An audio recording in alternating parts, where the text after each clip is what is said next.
My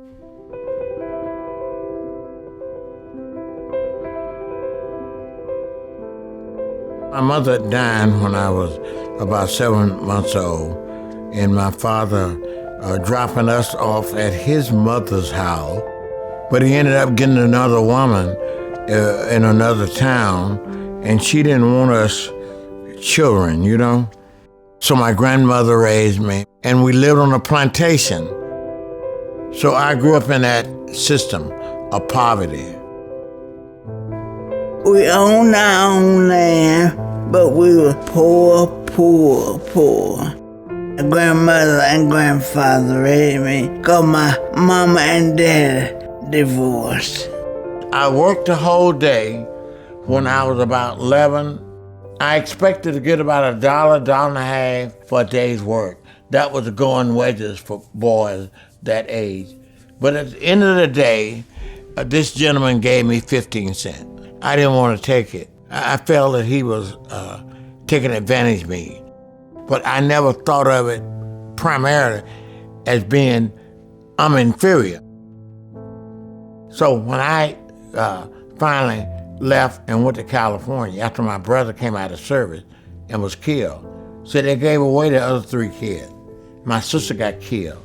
And there was a lot of my folks getting killed around me. And so I ended up in California because they thought after my brother was killed that I might be a rebel.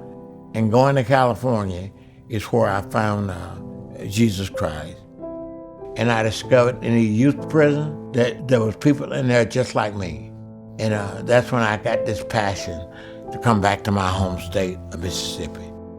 I went to a church on a Sunday, and I sort of went there looking for the girls, hoping I might find a wife.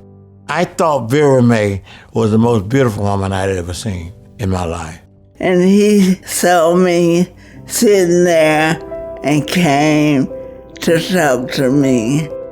I started talking to her, and she wanted to be married too.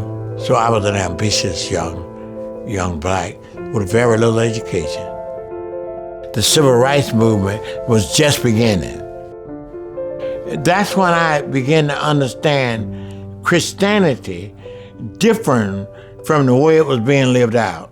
But I didn't understand the sophistication of it until I moved back to Mississippi. And I saw the poverty of it. I saw the ignorance of it. And I saw the brutality of it. Because when I came to know Jesus Christ, they treated me, as far as I'm concerned, as an equal. 4 or 5 months later, I'm teaching what I'm learning. As people disciple me, I was telling others what I was being discipled. And people began to invite me to come to their Sunday school, to come to their mission program, and to teach Bible classes. And so I ended up becoming this Bible teacher. I was pressured to do the civil rights movement because I knew it was right, to do the Bible teaching because I knew it was right.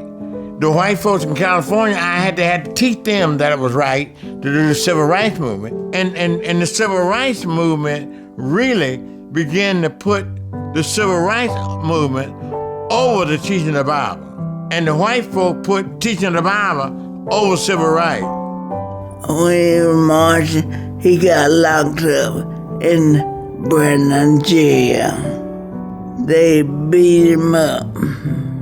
After the beating, I think they then began to see a sort of an authenticness that they hadn't seen before. I stayed between the civil rights and preaching the gospel. I stayed between the white and the black. And I sort of served as a bridge. My wife, Vera Mae, was my backbone for management. I'm not a manager. Yeah, she could run the world. I see the church as a continuation of the incarnated God here on earth. And when I say the church then, I believe that anyone can be called from any state of life. I think there is a generation of people that's ready to listen to equality, but we don't do it. We haven't created the framework within the church. And so I think a multicultural, intentional church. God is love. God is truth. God is life. God is just. God is holy. I think those truths activate other truths.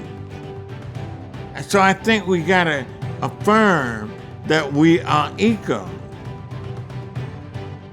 I believe in multiculturalness. This is what it means to me. It means like, who are these people from all the worship standing before God, from every nation and every tongue, and every nationality, praising God together. I believe that's what the church is supposed to be.